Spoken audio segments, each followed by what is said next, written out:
What's going on, YouTube? This is SG1 Sports, and you're watching our college football channel. I've completed my post-spring evaluations of all the teams, and I now have a new top 25 ready for you.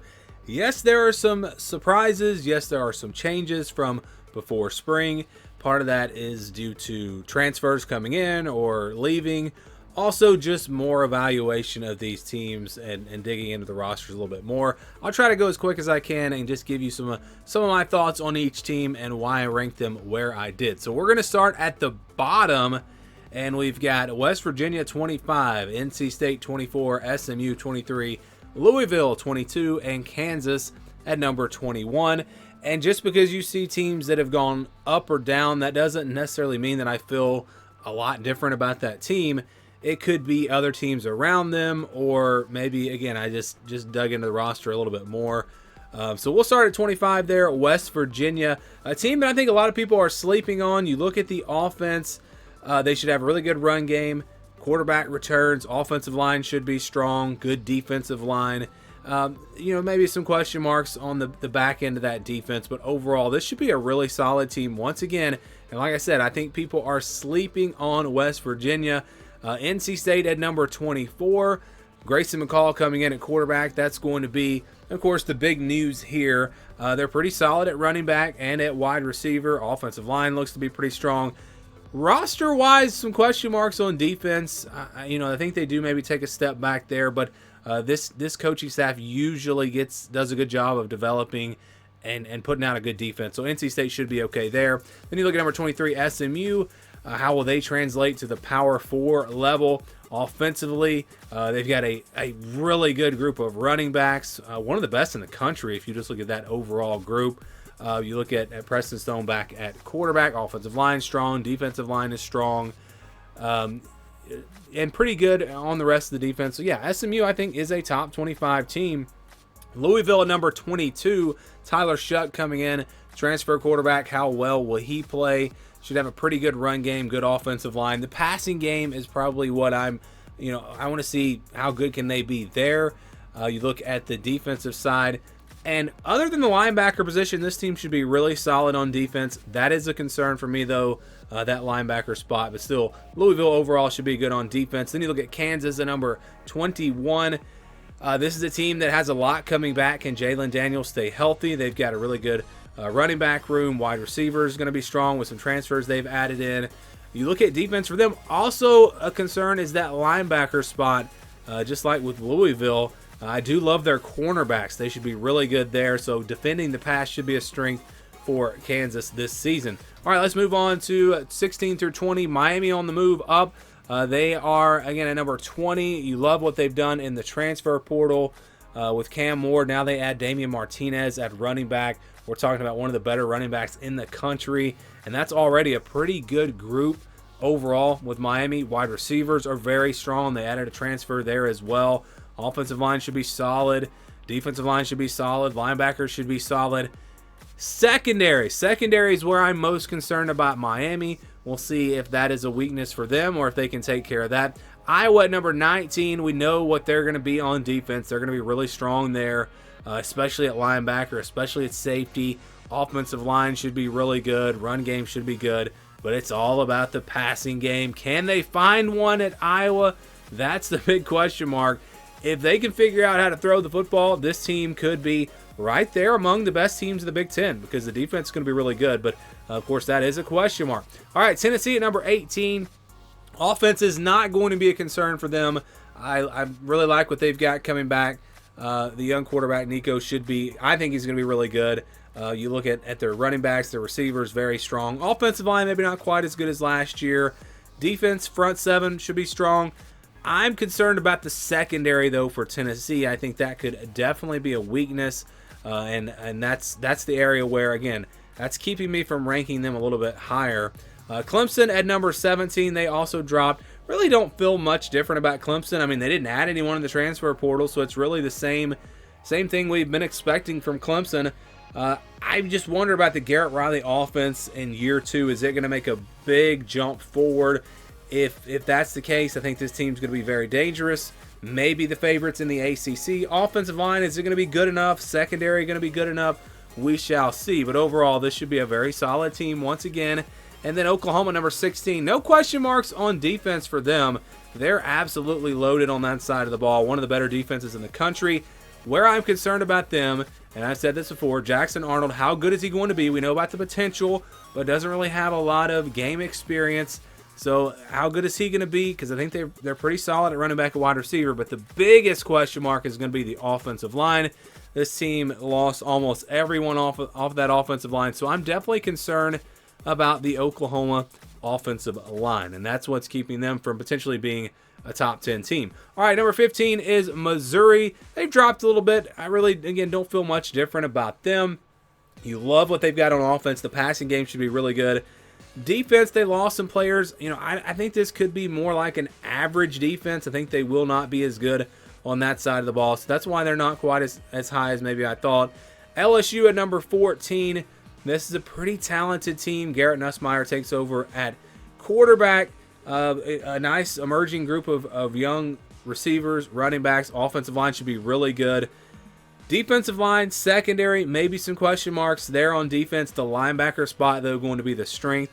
You're talking about with Greg Penn and Harold Perkins, two of the best linebackers, maybe the best linebacker duo in the country. So you like that. Texas A&M, I know I'm going to get a lot of hate for putting them this high, but when you evaluate this team and you look at this roster, this is a team that has really no major question marks. I think the Aggies can be really, really good. I think they can be a surprise team. They've got a deep, loaded running back group. They're really good at receiver.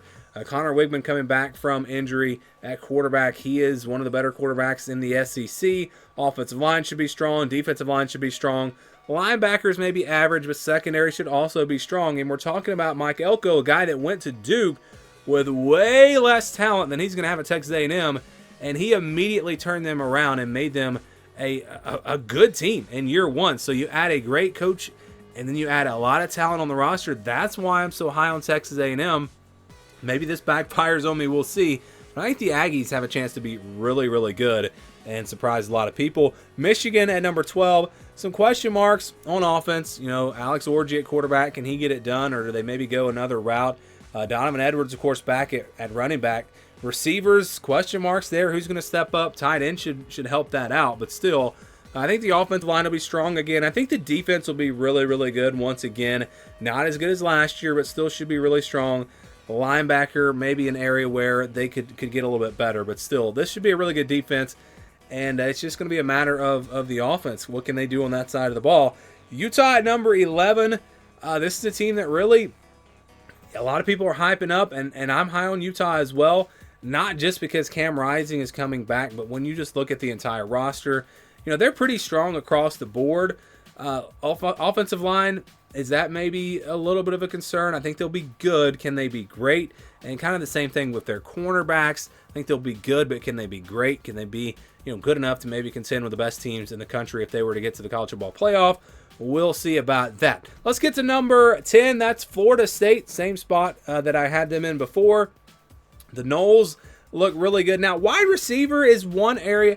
The rest of this team looks really solid. But wide receiver for Florida State, they're going to have some young guys step up. If they can get that, this team can win the ACC again. But even if they do get good production from the wide receivers, I don't think this team's going to be as good as it was last year. They're just not as talented as they were, but still, they've got a great shot to win the ACC this season. Notre Dame should be strong. You see Penn State, Notre Dame, they dropped only because Oklahoma State moved up, and we'll talk about them in just a second. But Notre Dame at number 9, this is an interesting team because if you look at their roster, they are really, really good everywhere. There are no weaknesses, but I don't know if there's an area where you'd say they're elite, but they're just really good everywhere. So what is that going to equal to this season? We'll see. But yeah, no question marks. Again, maybe nowhere that they're elite, but they're really good. Every position, every group. We'll see if that's enough to get them into the college football playoff. Penn State, I'm starting to worry about the receivers. You lose two guys in the transfer portal that were really good for them last season. It's a concern for sure. They'll have to use the tight ends. That's going to be, I think, what they have to do to get this passing game going, but I don't think they'll throw it a whole lot. This team's going to rely on the run game. I was thinking about them and comparing them to maybe Michigan from last season, a team that's got a really good defense and really relies on the run game. You've got a talented young quarterback that takes a step forward in Drew Aller.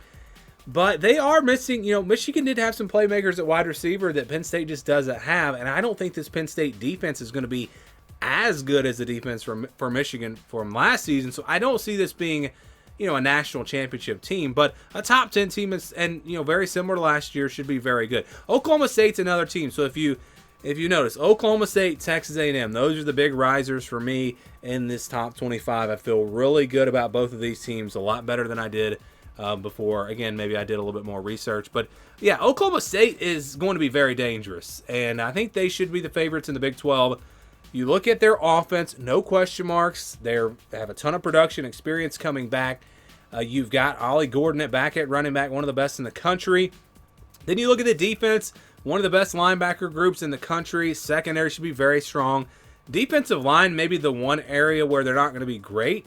But overall, Oklahoma State's going to be a talented team, an experienced team, just a ton of production coming back from a team that went to the Big 12 championship last year. So I think Oklahoma State is a top 10 team. And again, I know everyone's going to hate Oklahoma State and Texas A&M, but I'm trying to really evaluate these teams, trying to get away from all the outside noise and just go with what I see on evaluating these teams. And I see Oklahoma State and Texas A&M being very good teams this year.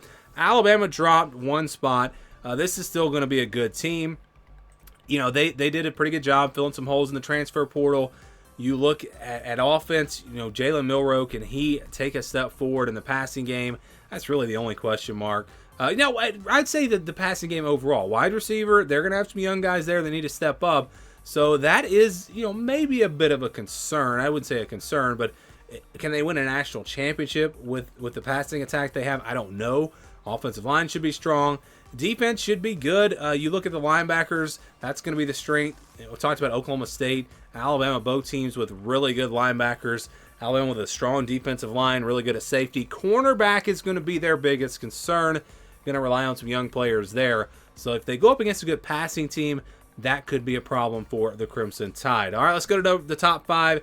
And we've got Ole Miss moving one spot up. So they just switched places with Alabama. Again, you just look at what they did in the transfer portal and all this offseason. This is a team that's loaded offensively, should be great. They've got talent on defense that they have not had in the past, especially on the defensive line. And I think a defense that can be pretty good. So this is an Ole Miss team that has become a serious contender. They've been, kind of showing signs of that in the past. But this is the year for Ole Miss that, they've actually got the talent, I think, to have a chance in the SEC to maybe even get to the SEC championship. Top 4 has not changed, and there's really just not much else to say about these teams. You look at Ohio State, Georgia, they're loaded with talent, both sides of the ball, no question marks. Oregon, loaded, both sides of the ball, no question marks. And then Texas, the secondary, the defense, maybe they're a little bit behind those top 3 teams, but offense, maybe they're actually a little bit ahead of those 3 teams. So I think that offense that Texas has puts them in the top 4. And I do feel like if we had a 4-team playoff, these would clearly be the 4 teams, the 4 best teams. Maybe they wouldn't get in just because of how the season might go. But those, to me, are, again, still the best 4 teams. I think everyone pretty much agrees with that. It's just a matter of, is there a team that could maybe creep into that group? Maybe it's Ole Miss. Maybe it's a surprise team like Oklahoma State. Maybe it's Notre Dame. Whoever that team might be, we'll see. But as of right now, I still see those 4 teams being the teams that have the best chance to maybe win a national championship this season. Those are my post-spring top 25 rankings.